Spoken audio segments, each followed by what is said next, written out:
Hello everyone. I hope you all are fit and fine at your home. Okay. So अभी आज जो हम नया टॉपिक लेने वाले हैं वो हम पढ़ने वाले हैं मून के बारे में. आप जानते हैं मून क्या है? मून एज अ सैटेलाइट है ना. Moon is a natural satellite of the earth. जैसे अर्थ हमारे सन के चारों तरफ घूमती है ना. आप देखते हैं सन क्या है? सन इज अ स्टार है ना. और सन अपनी ही जगह पर हमेशा स्टेशनरी रहता है, कभी मूव नहीं करता, वो हमेशा अपने प्लेस पर रहता है because it is a star है ना. And then our earth is a planet. And what is planet? Planet which revolve around the sun. ऐसे हेवनली ऑब्जेक्ट जो सन के चारों तरफ घूमते रहते हैं उसे हम कहते हैं planet. So earth is a planet. और अर्थ के चारों तरफ कौन घूम रहा है? मून घूम रहा है. तो मून हमेशा अर्थ के चारों तरफ घूमता रहता है, रिवॉल्व होता रहता है. So moon is known as satellite. और क्योंकि ये नेचुरली है तो इसे हम कहते हैं कि moon is the natural satellite of the earth. और अर्थ आपको पता है हमेशा जब भी सन के चारों तरफ घूमती है तो अपने साथ मून को लेकर घूमती है.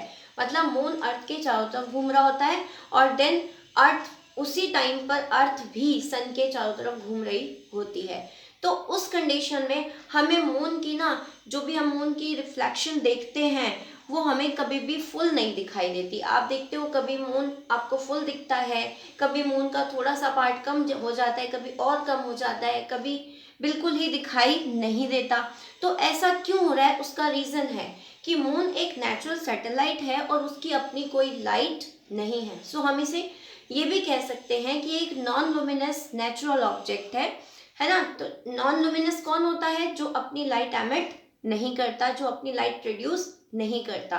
It is reflected by the light of sun. बिल्कुल एक मिरर की तरह होता है. जब मिरर पे हम लाइट डालते हैं ना टॉर्च से तो हमें मिरर दिखाई देने लगता है, मिरर शाइन करने लगता है. सेम उसी तरह जब मून के ऊपर सन की लाइट पड़ती है तो वो शाइन करता है और वो हमें विजिबल होता है. ठीक है. तो बिना मतलब सनलाइट के वो विजिबल नहीं होगा. तो सन की लाइट से ही वो विजिबल है. और सन और अर्थ, इसके बीच में क्या आ रहा है? अर्थ. और अर्थ की भी अपनी लाइट नहीं होती. अर्थ के पास भी नहीं लाइट तो अर्थ भी क्या हो गया? Non luminous object. हमारे पास एक नॉन लुमिनस ऑब्जेक्ट, सॉरी ये तो लुमिनस ऑब्जेक्ट हो गया सन, और ये हो गया नॉन लुमिनस, ये भी नॉन लुमिनस. तो मून के ऊपर जब सन की लाइट पड़ेगी तो वही पोर्शन हमें दिखाई देगा जितने पोर्शन पर सन की लाइट आएगी. अब ये मून स्टेशनरी तो है नहीं, मून रेगुलरली रिवॉल्व हो रहा है अराउंड द अर्थ, और अर्थ भी रिवॉल्व हो रही है सन के अराउंड. कभी कभी मून सन के सामने आ जाता है, कभी वो उससे दूर जाता रहता है. तो जब वो सामने आता है तो वो पूरा दिखाई देगा, और जैसे जैसे वो दूर जाएगा वैसे वैसे वो हमें कम दिखता रहेगा. और फिर घूम कर जैसे वो सन की तरफ आना शुरू होगा फिर वो धीरे धीरे हमें बढ़ता हुआ दिखाई देगा. इसी को हम कहते हैं फेजेस ऑफ मून. आज का हमारा टॉपिक क्या हुआ? Phases of moon.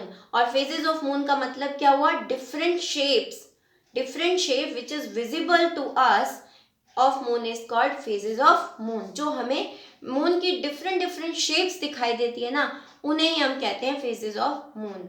ठीक है. अब हम पढ़ते हैं कि ये फेजेस होती कितने टाइप की हैं और इनको हम कैसे कैसे इनका नाम दे सकते हैं. ठीक है. तो सबसे पहले सपोज करो ये है अर्थ, है ना.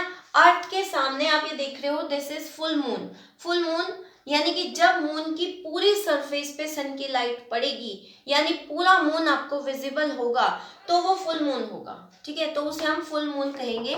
एंड दिस फुल मून जब ये जैसे जैसे मूव करना शुरू हो जाएगा, है ना, जैसे जैसे ये आगे मूव कर रहा है अर्थ के चारों तरफ, तो जब ये थोड़ा और आगे जाएगा तो इसका कुछ पार्ट हमें दिखाई नहीं देगा. मोर देन हाफ हमें दिखाई देगा बट थोड़ा सा पार्ट हमें दिखाई नहीं देगा. तो जब हमें ये मून का थोड़ा सा कम पार्ट दिख रहा है, मीन्स हमें मोर देन हाफ दिख रहा है, आप ये कह सकते हो, तब इसका नाम आएगा गिब्बस मून. तब हम इसे कहेंगे गिब्बस मून. ठीक है. फिर ये थोड़ा और मूव किया, देन आपको आधा मून विजिबल होगा और आधा विजिबल नहीं होगा. उस कंडीशन में आप कहोगे इसे half moon. Clear. And then और थोड़ा गया तो आपको मून का बहुत सारा पार्ट अब दिखाई नहीं देगा, only very less part you can see. Then this part is called crescent moon. इसको अब हम इस फेज को हम कह देंगे क्रीसेंट मून। जब मून का हाफ से भी कम पार्ट आपको दिखाई दे तब आप इसे कहेंगे क्रीसेंट मून। क्लियर हो गया।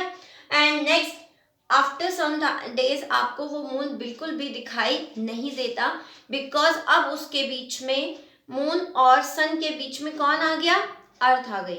जब मून और सन के बीच में अर्थ आ जाएगी तो आपको बिल्कुल भी मून विजिबल नहीं होगा, क्योंकि मून के किसी भी पार्ट पर सनलाइट नहीं पड़ेगी तो वो आपको दिखाई नहीं देगा। और इस फेज को हम नाम देते हैं न्यू मून, और you can say no moon day. ठीक है, अमावस जिसे हम कहते हैं। तो नो मून हो गया, बिल्कुल भी मून आपको दिखाई नहीं दे रहा। लेकिन मून तो स्टेशनरी नहीं है, आफ्टर सम डेज वो और मूव कर देगा। एंड जब वो मूव करेगा तो उसका कुछ पार्ट आपको फिर से दिखने लगेगा। देन ये फिर से क्या हो गया, क्रीसेंट मून। क्लियर हो गया। जब मून का थोड़ा सा पार्ट आपको विजिबल है, हाफ से कम, जब हाफ से कम पार्ट आपको विजिबल है तो वो क्रीसेंट मून होगा। और फिर सम डेज के बाद आप देखोगे कि उसका हाफ पार्ट आपको दिख रहा है, यानी कि अब वो पार्ट बढ़ रहा है ना। पहले क्रीसेंट था, थोड़ा सा दिख रहा था, देन अब इंक्रीजिंग वे में है, तो अब आपको हाफ दिखाई देने लग गया, तो इसको अब हम कहेंगे हाफ मून, है ना। नेक्स्ट, आपको मून का बहुत सारा पार्ट दिखाई देने लग जाएगा, थोड़ा सा पार्ट विजिबल नहीं होगा, लेकिन मोर देन हाफ विजिबल होगा। सो ये फिर से gibbous moon, and then after some days फिर से हो जाएगा फुल मून। तो इस तरह मून जैसे जैसे अर्थ के अराउंड घूमता है वो डिफरेंट शेप्स में हमें दिखाई देता है। और इसमें एक चीज और है कि जब इसकी शेप डिक्रीजिंग वे में होती है, यानी फुल मून से आगे जब ये डिक्रीजिंग में चलता है, full moon to new moon, तब हम इस फेज को कहते हैं वेनिंग फेज। ठीक है, वेनिंग फेज कब होता है, जब मून डिक्रीजिंग में होगा, उसका lighted part, decreasing lighted part होगा, उसका लाइटेड पार्ट धीरे धीरे कम होता रहेगा, तो हम उसे कहते हैं वेनिंग फेज। और जैसे जैसे उसका लाइटेड पार्ट बढ़ना शुरू होता है, जैसे जैसे लाइटेड पार्ट बढ़ना शुरू होगा, that is called waxing phase. So phases of moon में भी हम उसको दो कैटेगरी में बांट सकते हैं, जब मून इंक्रीजिंग में होगा और जब मून डिक्रीजिंग में होगा। इंक्रीजिंग लाइटेड पार्ट होगा तो वैक्सिंग फेज होगा, और डिक्रीजिंग लाइटेड पार्ट होगा तो वेनिंग फेज होगा। क्लियर हुआ। जब लाइटेड पार्ट बढ़ रहा होगा तो उसे हम वैक्सिंग फेज कहेंगे, और जब लाइटेड पार्ट घट रहा होगा तो हम उसे कहेंगे वेनिंग फेज। या आप ऐसे भी कह सकते हो, फुल मून से न्यू मून फेज पे जा रहा है, यानी कि इसको लगता है 15 डेज। एक फुल मून से न्यू मून तक जाने में लगते हैं 15 days, and then new moon से फिर से फुल मून आने में लगते हैं 15 डेज, यानी टोटल हुआ 1 मंथ। नियर अबाउट 1 मंथ में ये पूरी साइकिल कंप्लीट करता है मून। मून को मतलब अर्थ के चारों तरफ घूमने में कितने दिन लग रहे हैं, 30 डेज लग रहे हैं।